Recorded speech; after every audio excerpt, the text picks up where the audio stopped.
सम्राट चौधरी बिहार के मुख्यमंत्री तो बन गए हैं, लेकिन उन पर जिम्मेदारी केवल बिहार की नहीं है, जिम्मेदारी उन पर अब बंगाल की भी आ गई है। तो क्या यह माना जाए कि पश्चिम बंगाल में बड़ी भूमिका होने वाली है सम्राट चौधरी की? तो जी हां, ऐसा ही कुछ है, क्योंकि बीजेपी की तरफ से ये पहले व्यक्ति हैं बिहार से, या अब चूंकि मुख्यमंत्री भी बन गए हैं, तो ये ऐसे व्यक्ति हैं जो कि स्टार प्रचारक की सूची में शामिल हुए और बंगाल में इनके ऊपर एक बड़ी जिम्मेदारी दी गई है, क्योंकि तृणमूल कांग्रेस का सामना करने की अगर किसी के पास हिम्मत है, और उसके पीछे एक बड़ी वजह भी है, तो वो है सम्राट चौधरी। अब कौन सी बड़ी वजह है? क्यों सम्राट चौधरी को बंगाल में बहुत ज्यादा तवज्जो दिया जा रहा है, और क्यों सम्राट चौधरी खुल करके ममता बनर्जी के खिलाफ मोर्चा खोल लिया है उन्होंने? सब कुछ जानेंगे आज की इस रिपोर्ट में, तो इसे आखिर तक जरूर देखिएगा। नमस्कार, मैं हूं डॉक्टर सुरजीत सिंह और आप देख रहे हैं YBN बिहार झारखंड। अगर आपने अभी तक इसे सब्सक्राइब नहीं किया, सब्सक्राइब कर लीजिए, और अगर आपको यह वीडियो अच्छा लगे तो लाइक कीजिए, शेयर कीजिए और कमेंट जरूर कीजिए। तो जी हां, सम्राट चौधरी ने अब ठान लिया है कि पश्चिम बंगाल से ममता बनर्जी की सरकार को उखाड़ फेंकेंगे। अब यहां पर सवाल यह उठता है कि भाई सम्राट चौधरी पे इतना भरोसा क्यों बीजेपी उनको स्टार प्रचारक बना करके पश्चिम बंगाल में जो है वो लॉन्च कर रही है? वजह क्या है? तो उसके पीछे वजह केवल ये नहीं है कि बड़े अच्छे नेता हैं, बड़े अच्छे वक्ता हैं, बिहार के मुख्यमंत्री हैं, बल्कि वजह अलग है। एक बड़ी वजह तो है कि ठीक है, वो बिहार के मुख्यमंत्री हैं और अभी मास लीडर के तौर पर उभरे हैं बिहार में।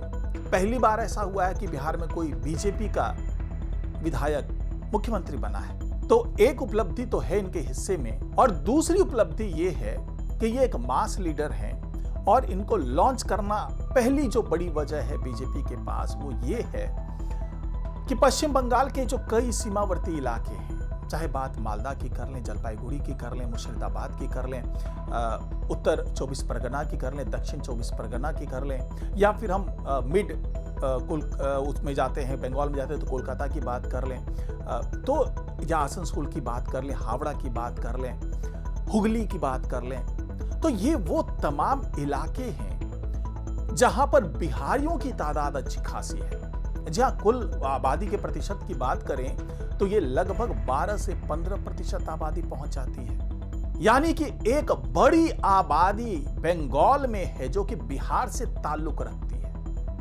ये वो आबादी है जो कामकाज के सिलसिले में पश्चिम बंगाल पहुंची है, या फिर ये वो आबादी है जो व्यापार के सिलसिले में पश्चिम बंगाल में बैठी हुई है, या फिर जो आरोप लगाता रहा है पूरा विपक्ष, यहां तक कि तृणमूल कांग्रेस भी, कि जानबूझ करके बिहारियों की एक बड़ी तादाद पश्चिम बंगाल में भेजी गई है और SIR में उनको वोटर बना दिया गया है। यानी कि एक बड़ी साजिश। हालांकि जिस तरीके से नफरती बोल ममता बनर्जी के सुनाई दिए पिछले दिनों, स्टालिन के साथ में भी वो इसी तरह का ऐलान करती नजर आई और बिहारियों के खिलाफ नफरती बोल उनके सुनाई दे रहे थे, आरोप लगा रही थी कि ये बिहारी जो हैं वो जानबूझ करके बिहार से पश्चिम बंगाल आते हैं केवल वोट देने के लिए, और इनको वोटर बनाने के लिए जो बीजेपी है बिहार की, वो भी जम करके अपना अभियान चलाती है। तो आरोप चाहे जो भी हो, लेकिन ये बात तो लगभग तय है, ये एस्टैब्लिश फैक्ट है कि पश्चिम बंगाल में बिहारियों की तादाद तो है लगभग 12%, 12 से 15% का दावा किया जा रहा है। अगर ये बिहारी सम्राट चौधरी के आने से, उनके कहने से एकजुट हो जाते हैं, इन बिहारियों के वोट का ध्रुवीकरण हो जाता है, तो ये एक बड़ा डेंट साबित हो सकता है तृणमूल कांग्रेस के लिए, ममता बनर्जी के लिए। अब सवाल ये उठता है कि सम्राट चौधरी क्या ऐसा कर पाएंगे? तो अब यहां पर दूसरा फैक्टर आता है। दूसरा फैक्टर क्या? दूसरा फैक्टर है ओबीसी का, जिसके बारे में कहा जा रहा है कि 25 से 30% आबादी पश्चिम बंगाल की ओबीसी है, जिसमें से स्थानीय जातियां हैं और बड़ी तादाद बिहार के लोगों की भी है। और सम्राट चौधरी की बात करें तो वो खुद भी ओबीसी समुदाय से आते हैं। तो एक तो मुख्यमंत्री बिहार के, दूसरे से ओबीसी समुदाय से आते हैं। तो ऐसे में जो भी मतदाता बिहार के होंगे या फिर ओबीसी समुदाय के होंगे, वो हो सकता है कि सम्राट चौधरी एक कैंपेनिंग से प्रभावित हो। क्योंकि ऐसा नहीं है कि जो वहां की भी जो स्थानीय जाति है वो आंख मूंद करके ममता बनर्जी के पीछे खड़ी है, बल्कि वो भी ये मानकर बैठी है, क्योंकि वो प्रताड़ित होती रही है लेफ्ट की सरकार में भी और अब तृणमूल कांग्रेस की भी सरकार में।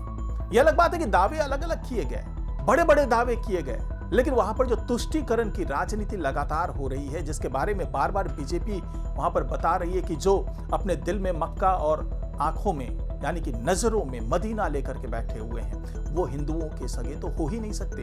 बार बार वहां पे जो सयानी हैं, जो सांसद हैं टीएमसी के, वो बार बार इस तरह के गाने गा रही हैं कि दिल में मक्का नजरों में मदीना।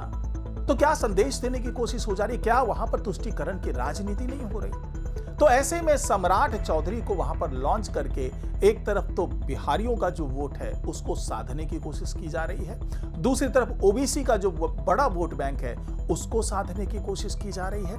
यानी कि कुल मिलाकर के सम्राट चौधरी के वहां जाने से करीब 40% वोट बैंक जो है वो बीजेपी के फेवर में जाता हुआ दिख सकता है। हालांकि ऐसा नहीं है, बिहारियों के बारे में तो कह सकते हैं कि भाई ठीक है, 12% अगर उनकी आबादी है तो वो सम्राट चौधरी के कहने पर हो सकता है 10% के आसपास आबादी जो है वो बीजेपी के फेवर में आ जाए। लेकिन अगर केवल ओबीसी की बात कर रहे हैं तो 28% लगभग मान लिया हमने, जब 25 से 30% में कह रहा हूं तो उसमें 28% का एक आंकड़ा अगर हमने पकड़ लिया कि ओबीसी की तादाद इतनी हो सकती है, तो वो 28 के 28% सम्राट चौधरी के कहने से तो इनके फेवर में आएंगे नहीं। लेकिन ये भी माना जा रहा है कि अगर उसे 10% वोट बैंक भी आ गया सम्राट चौधरी के कहने से, तो इधर से 10% बिहारियों का, 10% ओबीसी का, लगभग 20% वोट बैंक जो है वो बीजेपी के खाते में आता हुआ नजर आएगा। और 20% वोट एक बड़ा परिणाम को प्रभावित करने वाला वोट है, एक बड़ा निर्णायक बढ़त देने वाला वोट बैंक है।